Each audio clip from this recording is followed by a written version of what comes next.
dans la nuit des temps un roi qui n'avait pas de fils. Il avait seulement 3 filles, Carolina, Asunciana et Fantagiro. Fantagiro, la jolie personne. Oui, on l'appelait comme ça parce qu'elle était la plus belle des 3. Cet homme, il était souvent malade, très malade. Il restait enfermé dans sa chambre, enfermé même à clé dans sa chambre. Il avait en plus installé 3 fauteuils, un bleu, un rouge et un noir. S'il s'asseyait sur le fauteuil bleu, ça voulait dire qu'il allait bien. Sur le fauteuil rouge, il y avait la guerre. Et sur le fauteuil noir, alors là, c'était la mort. Le matin, les 3 filles venaient le saluer. Et ce matin-là, il était assis sur le fauteuil rouge. Alors sa fille aînée lui dit « Mais père, qu'est-ce qui se passe? Qu'est-ce qui vous arrive? Pourquoi êtes-vous assis sur le fauteuil rouge? Qu'est-ce que c'est que cette histoire de guerre ?» « Oh, m'en parlez pas, c'est pas possible. Le jeune roi qui habite de l'autre côté de notre frontière me déclare la guerre. La guerre. Je ne sais même pas pourquoi. Et moi, qui suis vieux, mais comment je peux conduire une armée à la guerre? Je n'ai pas de fils. Et puis former un général en 2 temps, 3 mouvements, c'est pas possible. Je suis désespérée. Je ne sais pas ce que je vais faire. Alors la fille aînée, je dis, mais père, je peux y aller, moi, conduire votre armée. C'est pas si compliqué que ça. Mais tu te rends compte, ma fille? C'est pas l'affaire d'une femme. C'est l'affaire d'un homme. Je peux toujours essayer, vous ne me faites pas confiance. Mais si, je te fais confiance, mais je pense que c'est quand même l'affaire d'un homme. Et la jeune femme insiste, si bien que le père dit « Bon, je veux bien qu'on essaye. Attention, si par hasard, sur chemin faisant, tu parles d'affaires de bonne femme, alors là, tu reviens tout de suite au palais. » Il appelle Tonino. Tonino, c'est son écuyer fidèle, en qui il confie les tâches importantes. Tonino, tu vas accompagner ma fille à la guerre avec l'armée. Attention, si sur le chemin, elle parle d'affaires de bonne femme, alors là, illico presto, demi-tour au palais. Les voilà partis. Ils ont chevauché longtemps. Puis au moment, ils passent dans une cannée, un endroit où il y a énormément de roseaux. Mais ces roseaux, ils étaient magnifiques, ils étaient beaux comme tout. Et là, la jeune femme dit, Tonino, si tu savais, si on avait ça près de la maison, qu'est-ce qu'on aurait comme quenouille qui serait belle? Mademoiselle, qu'avez-vous dit? Les affaires de bonne femme. Demi-tour, on retourne au palais. Toute l'armée, tout le monde repart au palais. Le père est bien ennuyé. Alors la deuxième fille se présente et dit « Je peux prendre comme ma sœur. Mais attention, dans les mêmes conditions, dit le père. Il n'y a pas de souci. » Alors là, la deuxième, elle s'habille à toute vitesse et hop, la voilà partie. D'ailleurs, Tonino a du mal à la suivre, et l'armée aussi d'ailleurs. Quand il passe sous la cannée, elle ne dit rien. Par contre, quand elle continue son chemin, oh là, vous avez vu, il y avait des pieux absolument superbes, droits, fins, minces. Ah, Tonino, ça pourrait nous faire de magnifiques fuseaux. Mademoiselle, qu'avez-vous dit? On retourne au palais. Et tout le monde est reparti. L'armée et tout le monde. Là, le père, quand il voit sa fille rentrer, il se dit, qu'est-ce que je vais faire? Alors la petite Fantagiro se présente et dit, père, je peux y aller, moi? Oh, Mais ma fille, tu es beaucoup trop jeune. Ce n'est pas une affaire de femme, et tu es vraiment très jeune. Trop jeune. Mais père, je peux essayer comme mes sœurs. Vous verrez, vous n'aurez pas à le regretter. Alors, le père dit d'accord, mais exactement dans les mêmes conditions que tes sœurs. Alors la jeune Fantagiro va s'équiper. Elle va mettre son casque, elle va mettre sa cuirasse, elle va prendre des épées, elle va prendre des pistolets, et la voilà prête. Et tout le monde s'en va vers le royaume voisin. On passe dans la canée, elle ne dit rien. On passe devant les pieux, elle ne dit rien. Et puis, plus ils s'approchent du campement du roi ennemi, ensuite, elle dit à Tonine, j'aimerais quand même aller lui parler avant de se mettre en guerre. Alors elle y va. Elle va jusqu'à la tente du roi ennemi. Elle entre. Général Fantagiro? Oh, qu'est-ce qu'il est beau! Le roi voisin, il est jeune, il est beau. Et lui, il la regarde. Ce général. Il émet les doutes. Alors, il propose d'aller discuter au palais. Et quand il arrive au palais, il dit à sa mère, Mamma mia, ce général, si tu savais, ce général.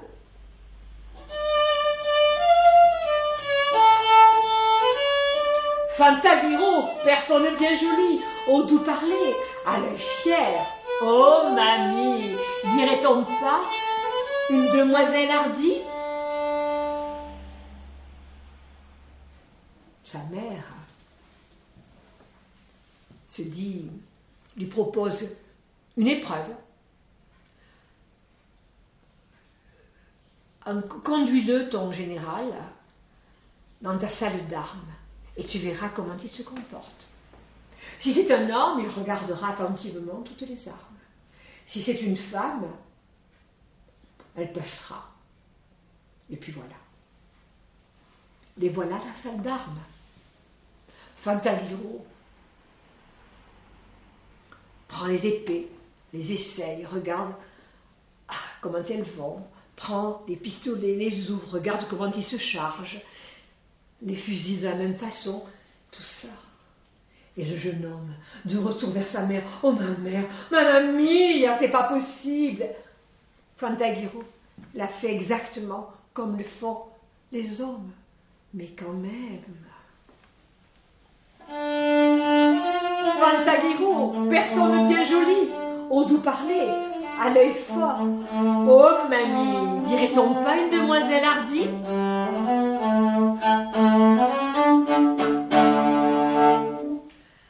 Écoute, mon fils, si tu veux,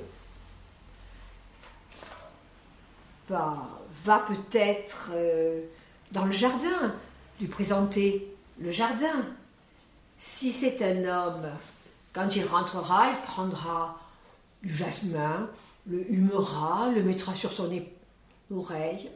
Si c'est une femme, elle ira plutôt vers les petites fleurs, les roses ou alors les violettes. Tu verras. Ils vont au jardin. Fantagiro prend le jasmin, le hume, le met sur son oreille et puis continue sa route. Mamma mia, il a fait exactement comme un homme. Mais je suis sûre que... Fantagiro, personne bien jolie, au doux parler, à l'œil fier. Oh mamie, dirait-on pas une demoiselle hardie?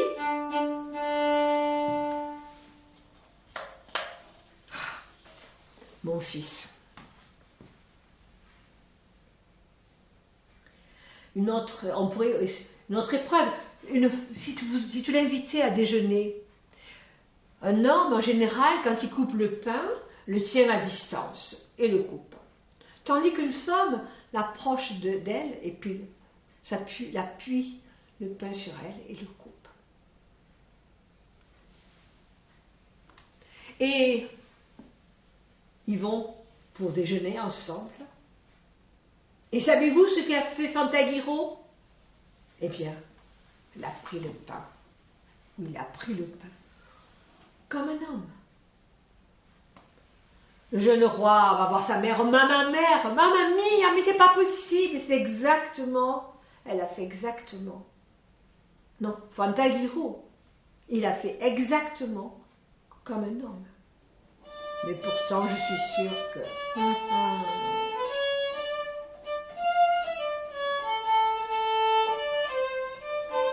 Fantagiro, personne bien jolie, au doux parler, à l'œil fier. Oh, mamie, dirait-on pas une demoiselle hardie? Alors, mon fils, je vois bien que tu es amoureux, mais il faut quand même voir si c'est un garçon, un homme ou une femme. Alors, ce que je propose comme nouvelle épreuve, le bain. Dans notre jardin, nous avons une magnifique pièce d'eau. Tu l'invites à se baigner. Si c'est un homme, il viendra volontiers. Si c'est une femme, il refusera. Le jeune roi propose à Fantagiro d'aller prendre un bain. Et elle répond. Il répond. Ok, d'accord, mais demain matin. D'accord. Et elle appelle Tonino discrètement et lui explique qu'il faut qu'il parte très vite voir son père, lui demander de lui faire une lettre comme quoi il est à l'article de la mort. Il faut revenir demain matin, en début, très tôt le matin. Il se couche, le lendemain matin, elle descend pour se baigner, le roi est déjà dans le bain, il dit allez, dépêchez-vous, déshabillez-vous, venez, l'eau est bonne, on va se régaler. C'est drôle, lui dit Fantagiro, je me sens pas bien, j'ai des frissons tout le long de l'échine, je me suis pas bien du tout. Et puis je sais pas, j'ai une oppression, il y a quelque chose qui va pas, je sens qu'il y a un malheur dans l'air. Malheur, mais que dites-vous là, malheur? C'est pas possible. Non, venez, je vous assure, c'est très très bon. Et on entend un cheval qui arrive. C'est Tonino qui arrive et qui présente la lettre à Fantagiro et elle l'ouvre. Et puis, elle lit, voyez, je suis très ennuyée, je ne pourrai pas me baigner parce que mon père va pas bien du tout, il faut que je parte aussitôt le retrouver. Écoutez, on finira de régler nos affaires plus tard. Mais le roi, il est là, tout nu dans son bain. Il est désespéré lui aussi.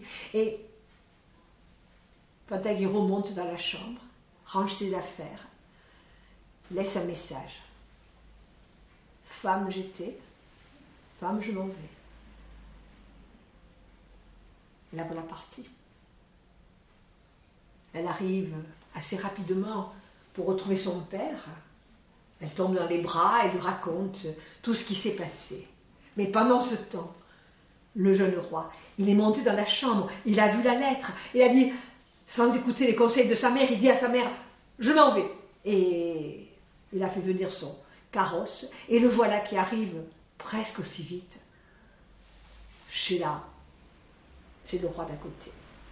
Et là, il tombe à genoux devant Fantagiro et lui dit, voulez-vous être mon épouse?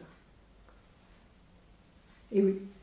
Alors, je ne vais pas vous raconter la suite, vous savez bien ce qui va se passer. Ils sont devenus rois et reines des deux royaumes. Et mon histoire, elle est finie.